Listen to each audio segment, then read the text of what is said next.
How to Sell More Cars. Welcome, everybody, to the How to Sell More Cars Town Hall and the How to Sell More podcast. And I don't know if any of you have seen the movie. Most of you probably aren't old enough to have seen this, but the movie The Graduate. It was Dustin Hoffman movie from back in the 60s. Hey, Jeff Yates, how you doing, buddy? Welcome aboard. The movie was The Graduate. Dustin Hoffman was a recent college graduate, and Mrs. Robinson was trying to seduce him. And he's at a cocktail party. Dustin Hoffman, recent college graduate, got his diploma out, and he's at a cocktail party. And some of the older gentlemen at the cocktail party are talking to him about his future. What are you going to do with your future? And one of the guys has got a glass in his hand. And he leans over and says, "Plastics." Just one word. Plastics. That's where the future is, plastics. So today, January 11th, 2023, if I was talking to a recent graduate or a young man or a woman who's looking for something to do with their future, and in the immediate future, the conversation might go something like this: repo work.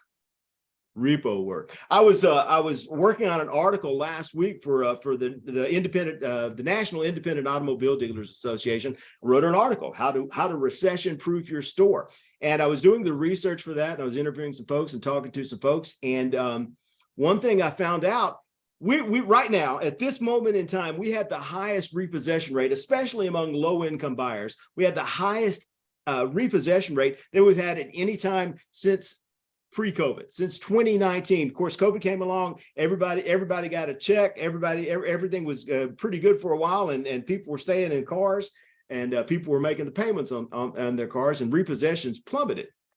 And some of the repo companies went out of business at that time. But the repo guy I was talking to, he said, I've never seen anything like this. I've got business lined up as far as I can see. I have major lending institutions coming out of the woodwork right now, offering bonuses and long-term contracts and everything they do, because they want the ability and the capability and they want to have access to the repo work, because they're expecting a lot of repossessions, because we may or may not be in a recession. Nobody's officially declared that yet, but the car business, whether in a recession or not, the car business is wonky. Has been wonky for a while, but it's kind of flipped. It seems like, at least to me and a lot of other people, that we're at an inflection point, and things are going to be different for the next couple of years than maybe they've been for the last couple of years. And we started talking about what can we do to recession-proof the business, and especially from the marketing standpoint, marketing and sales. What are you going to do differently now that you haven't been doing for the last couple of years? And it got, the last couple of years is the people have been coming in. It's more a question, not necessarily of finding people to sell to, it's finding the things to sell to them. And inventories are rising, used car prices are plummeting. So right now, everybody's in the market for buyers. I spend most of my time writing radio and television spots for car dealerships. And in the last few months, I've had dealers coming out of the woodwork, literally, just like the Revo man said. I've had dealers this week. I had a dealer who I've not talked to in 10 years. I haven't done anything with him in 10 years. He called me out of the blue and needed to have a big surplus sell-off, an inventory liquidation sale. I've got too many used cars. We need to have a big old sale like we used to do back in the day. And I probably went 3 or 4 years without ever using the word clearance or liquidation or anything like that in the ads, because it was just silly to talk about that. But things are different now. So I started talking to dealers about what are you going to do differently. And there was a couple of things. Some people talked about, working on fixed ops programs. We spend more time advertising to fixed ops to keep those service back in there. And that's a small part of what I'm going to spend most of my time talking about. But the consensus seems to be that we better get back to the knitting. We better get back to loving on our customers. More customer retention. I did a survey in the How to Sell More Cars Town Hall, the focus group on Facebook. Put a little survey up there as to what are you going to do differently to make it through whatever kind of economic period we're in. And the number one answer from the dealers was, we're going to spend more time on customer retention. We're going to focus on customer retention. And honestly, the bar ain't that high, because another survey I saw was asking businesses, not just car dealers, but businesses in general, what percentage of your advertising and marketing budget is focused on returning customers? And the most common answer was zero. We spend exactly $0 on returning customers. Everybody loves new and shiny. Everybody loves conquest customers. Everybody loves a new customer. Everybody loves a new sale, a new deal. But then we love them and forget them. We're out the door. Here are your keys. AB, see you, goodbye. That's somebody told me that's the ABC close. AB, see ya, and they're done. But your former customers are always going to be your best customers, and especially right now. There's a thing in the car business, and as the last couple of years things have been good. We focus on the in market buyers. That 1 to 2% of the market who's in the market, who are going to be buying the cars. They're the fresh ups. They're the ones putting the leads on the websites. They're the one picking up the phone and giving the call. But they're only 1 to 2% of the market. And we spend most of our time, energy, and money advertising to them.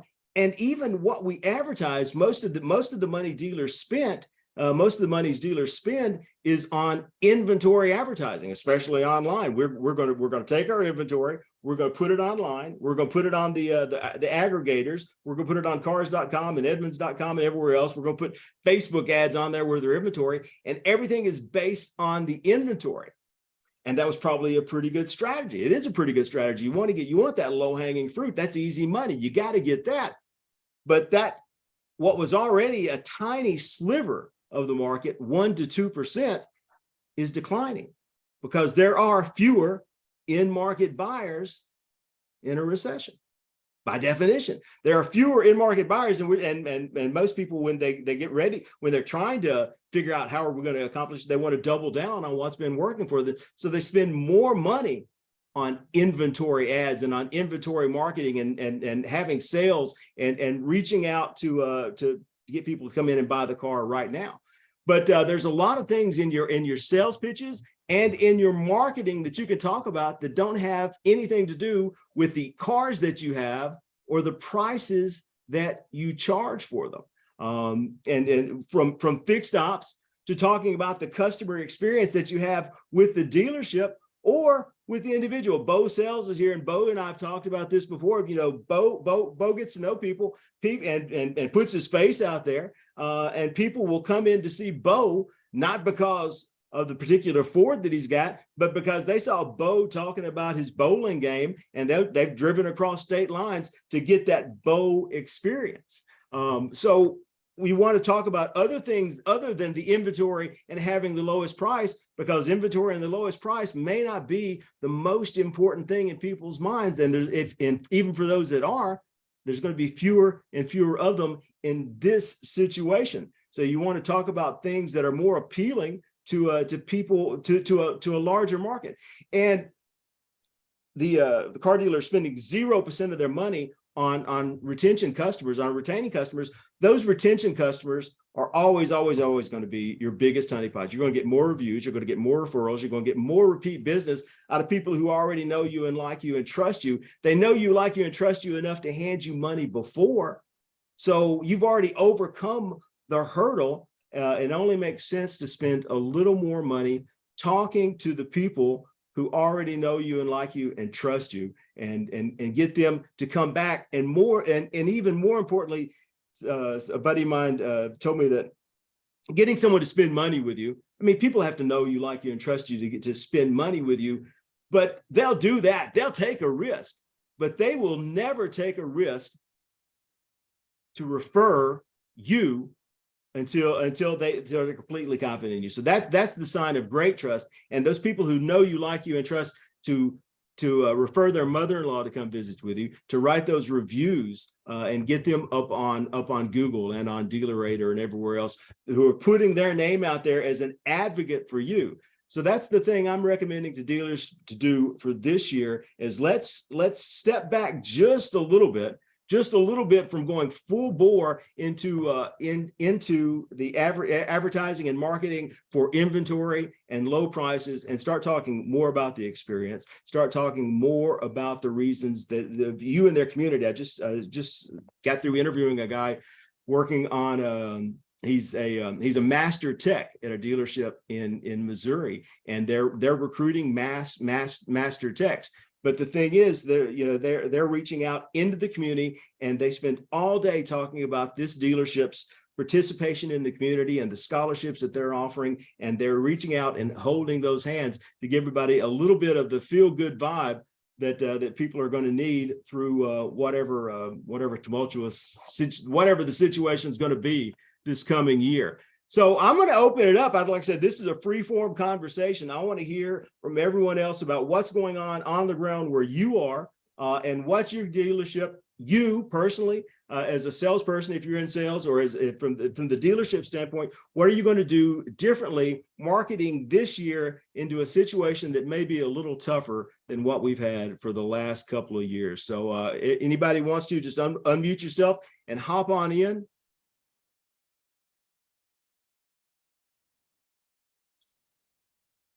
And we're getting crickets again. Rick Kruger, come on, baby. I know you got something.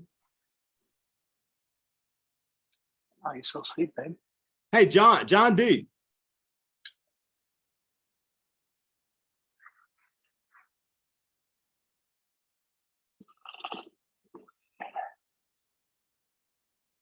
Nope, John.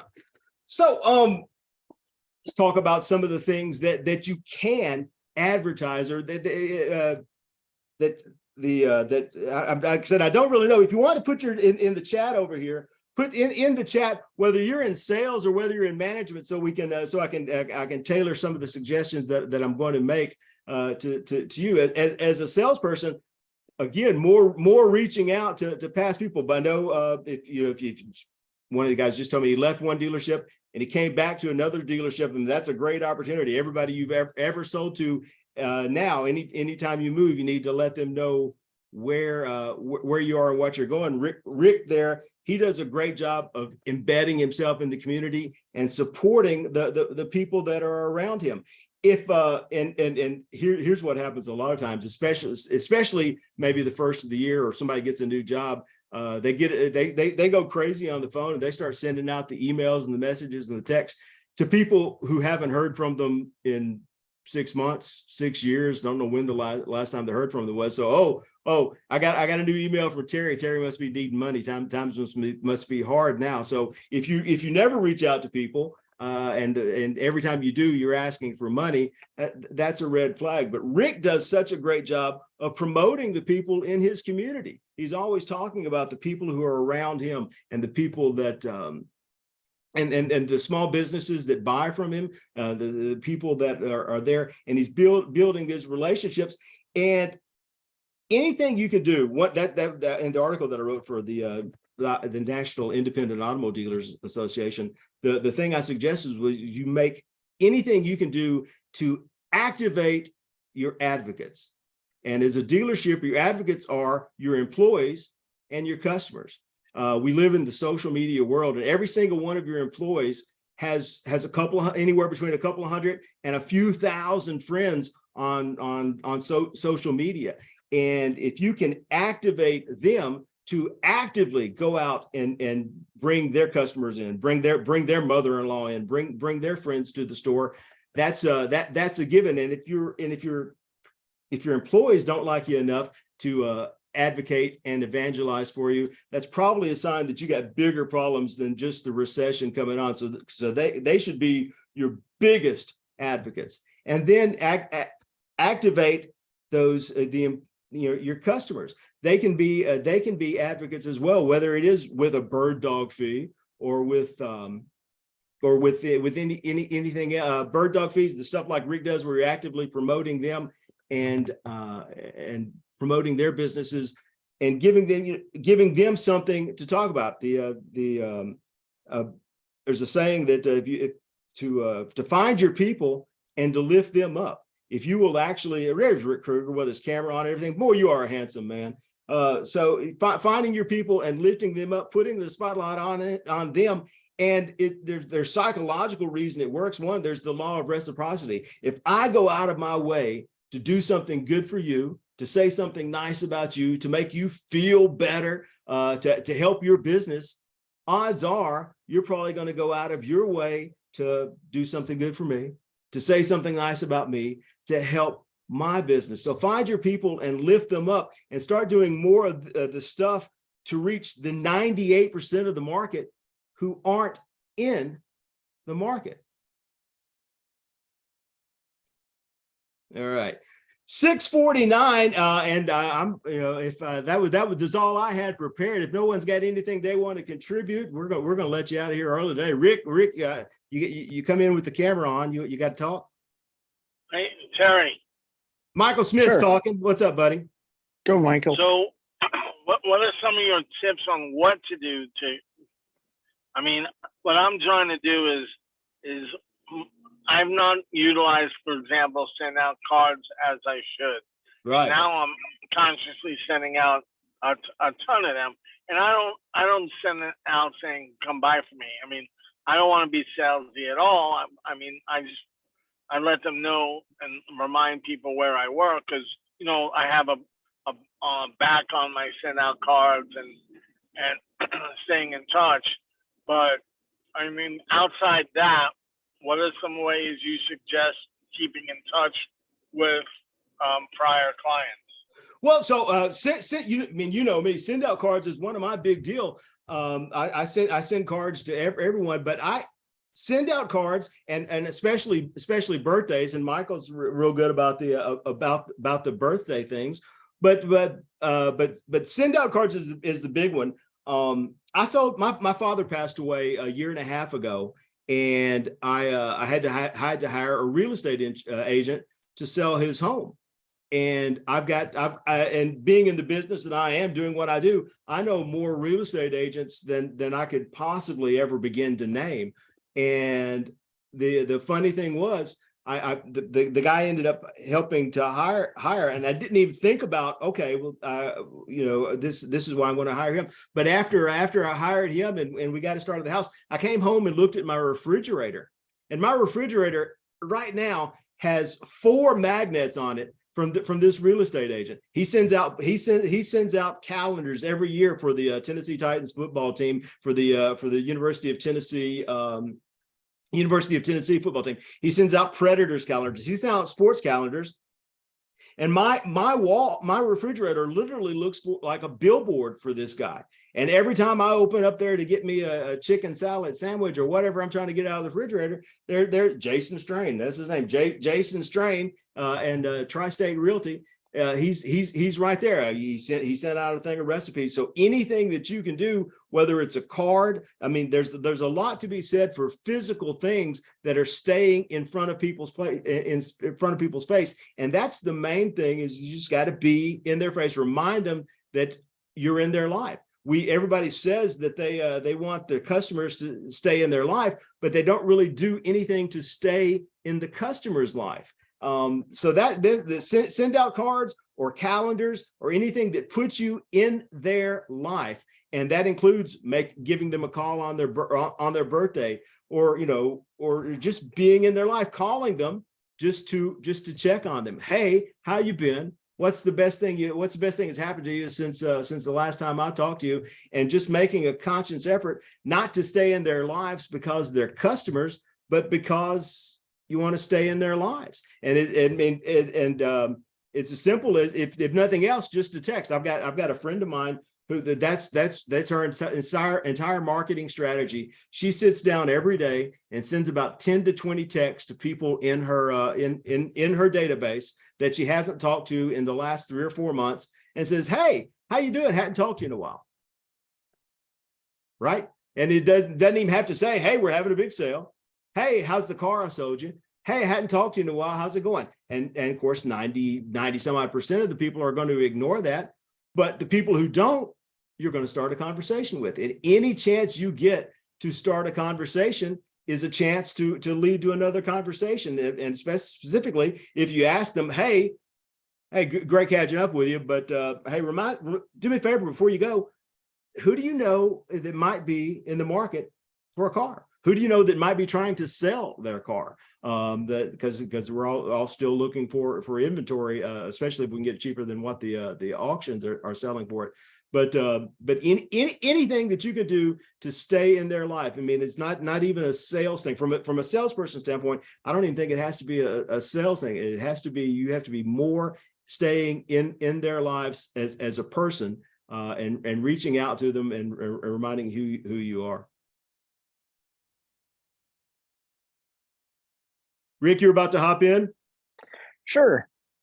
So a couple of things that I'm doing is that, like, when I sell a vehicle, I'll jump on Zulu or the local tax assessment website and get the addresses to like 20 people around where that customer lives and send them a hello neighbor letter introducing me and saying, hey, this is the only letter that you'll ever get.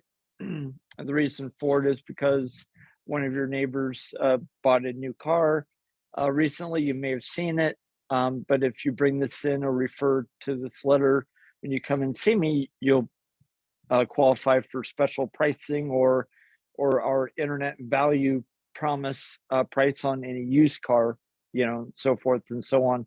Then I give a little background of my history with the community, and my hashtag, Rick at Donairs, and tell them to Google me because they don't know anything about me.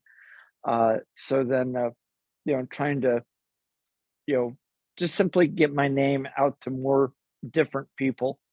And you just send those to the address. You don't have a name since you're getting it off Zillow. You just got the address, so you're sending it to so yeah, I'm addressing it neighbor, dear and neighbor. then the address. Yeah. All right. But And actually, people calling you from those? I've like about probably like I'll sell like 1 out of 300 letters I do. I mean, still one out of 300 is phenomenal. Yeah, that's pretty good return. Right. But on the tax assessment, it does give me the owner's name, but I don't use it because that would just kind of be freaked out. And all the letters are handwritten on the envelope, of course. Right. But the personal touch, whereas I could do mailing labels, but I would throw it away if I saw a mailing label. I wouldn't even open it up. Yeah. So yeah, especially from someone you don't know. Right. So everything's handwritten, except for the letter with 2 business cards inside. The other thing that I'll do is when I'm all done with the sale, I'll ask, hey, would you be willing to endorse me to people at your work? And they're like, yeah. So I'll do a little short, endorsement video, 20, 30 seconds. And then I'll ask them who is the HR person. So then I'll get in contact with the HR person. I'll send that short video via email to them and give them the idea, saying, hey, so-and-so, just bought a car from me, had a great experience.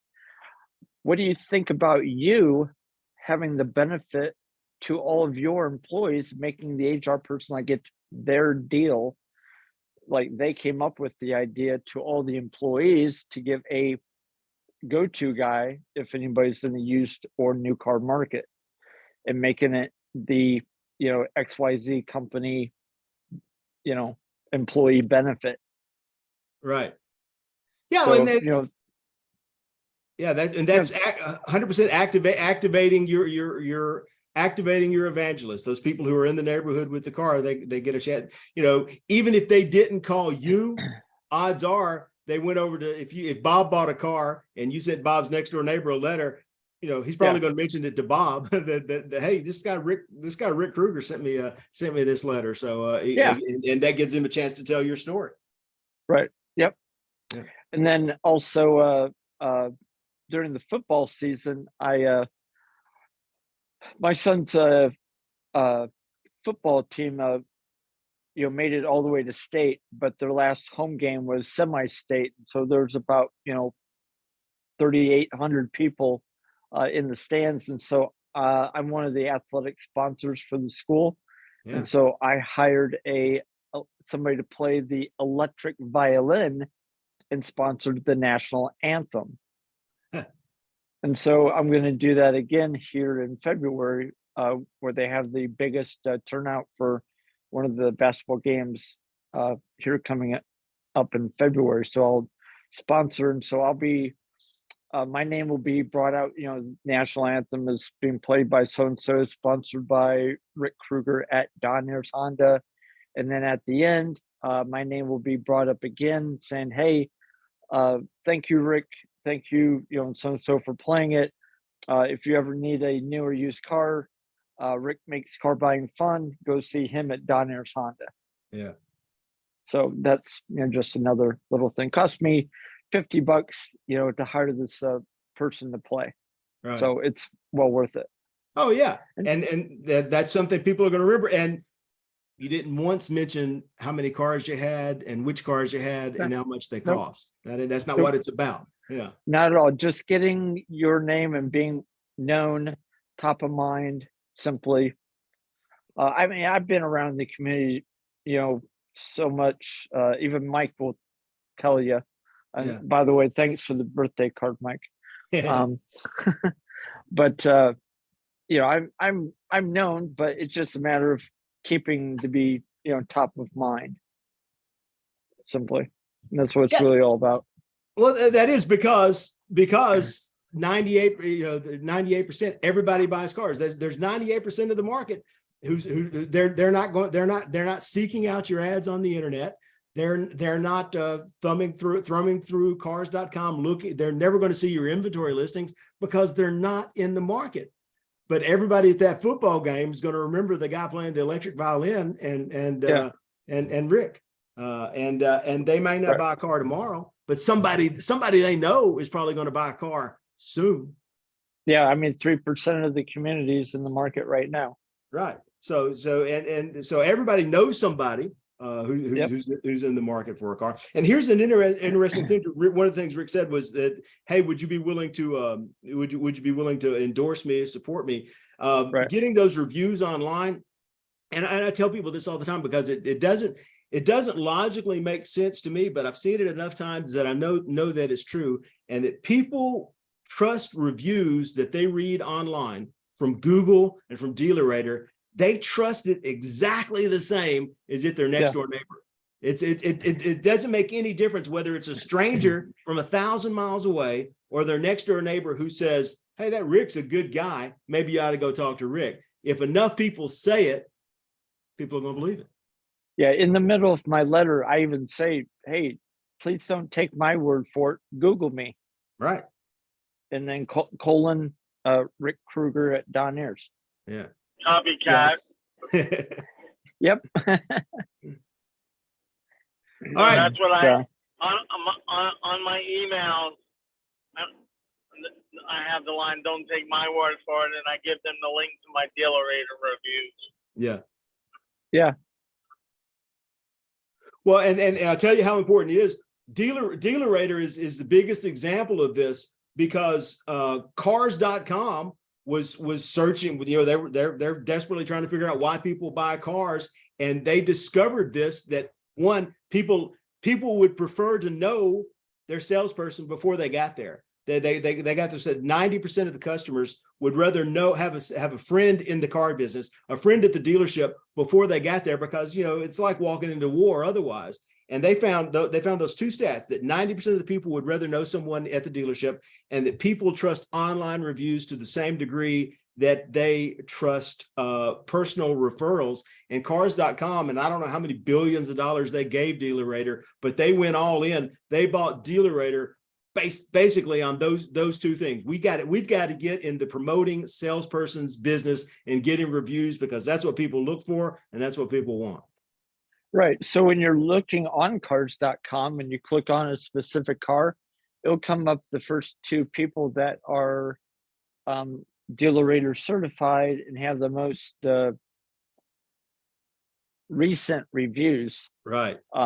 It'll show you those two salespeople on the corner of the ad. Yeah. So people can click on me. I get about 4 leads per month simply from the cars.com dealer rater, me being, hey, so and so's salesperson at the car store that you're looking at. And all you're doing to activate that is you're asking for a lot of reviews. Yeah, to keep, at the Yeah. top to be listed. Yeah. So that's probably one, that's probably your ultimate strategy. Everyone talks about content and social media and creating content and getting your name out there and everything, but those online reviews are the heavyweight champion of any kind of content creation. If you're even thinking about creating content, creating videos, putting it online, the first thing you got to think about is getting those reviews. That you need reviews. Google loves them, cars.com loves them, Dealer Rater loves them, the customers love them, and they will make you money. So if you got nothing else to do and you're looking for a way to market yourself, reach out to everybody you've done some business with who hasn't left you a review and make it and try to get some of those drummed up. I'll tell you, What do you Terry, guys kind of a think? couple things I'm doing. Andrew Pratt. Let me get on. Oh yeah. Well, I see why Rick's Honda Rick, by the way. I mean, Dan got the Star Spangled Banner. That's badass. A couple things that I do, me personally, is I work with dealerships and helping them retail their cars better. And although I'm focused in on that 1 to 2%, is you'd be amazed just when you go through inventory online and, as a consumer from Auto Trader to Cars, and, they don't have photo overlays or they don't have the right, marketing materials from that perspective, where literally if you just focus in on how to get more engagement from those algorithms on those Auto Trader and Car Guru relevancy algorithms, Right. You don't have to discount the car. You just show up naturally more. And it's pretty incredible as we've been doing this with dealerships and, adjusting different pricing strategies and focused in on, okay, how do we make the description the best? And I just feel like as a dealership group, sometimes we don't always focus in on how do we make things the best? How do we have the best photos? Because if you go in and look on Amazon and you're a consumer shopping, if you have just a bad photo, you're not going to buy something from them. And yet when you focus in on that consumer experience up there at that top level of how am I getting the lead and how am I getting more searches and more click-throughs, it really can make some phenomenal results for you. Well, here's the thing I think people need to remember, and the car business is hyper competitive, and we're all worried about the dealer down the street and the salesperson down the street. And we forget that our competition isn't the dealer down the street or the salesperson down the street. Our competition is every single person that our customers do business with. And if they get accustomed to going to Amazon and seeing exactly what they're going to get in with all kinds of brilliant photography, with well-written descriptions and a price point that makes sense, and it gets delivered to them, they're going to that's what they expect from the dealership. If they go into Starbucks and everybody remembers their name and they get exactly what they want and it gets hot and fresh every time, that's what they expect at the dealership. So from everything, whether it's your digital marketing or your sales strategy, your road to the sale, the competition isn't the other dealerships. The competition is everyone who's trying to put a hand in your customer's pocket, because that's what they've come to expect. They expect everything right now with a smile. And that's exactly right. Yeah. All right. So 707, I appreciate everyone. Matthew, we haven't heard from you. So if you've got anything to add, I'd love to hear you pop in. Otherwise, Andrew, you didn't tell us who you were with and where you were. I actually have a company. It's called Alpha Price. Alpha Price. Yes, sir. And so we help dealerships really all across the country. We've started out in Texas, but we're in several other states now, North Carolina, down in the South, Louisiana, Mississippi. So, and yeah, we just help dealerships retail their cars better and actually sell them at a higher price point. Well, thanks for popping in. Rick Thank Kruger from Don Ayers Honda in Fort Wayne, Indiana. Michael Smith just left. He's from Fort Wayne, Toyota store in there in Fort Wayne. I'm Terry Lancaster, and I appreciate you popping in. And like I said, that took 38 minutes to say that, but love on your customers every chance you get. That's the best recession medicine you're ever going to find. Love them as much as you can, as often as you can, and they'll keep coming back, and they'll bring some friends and family with them.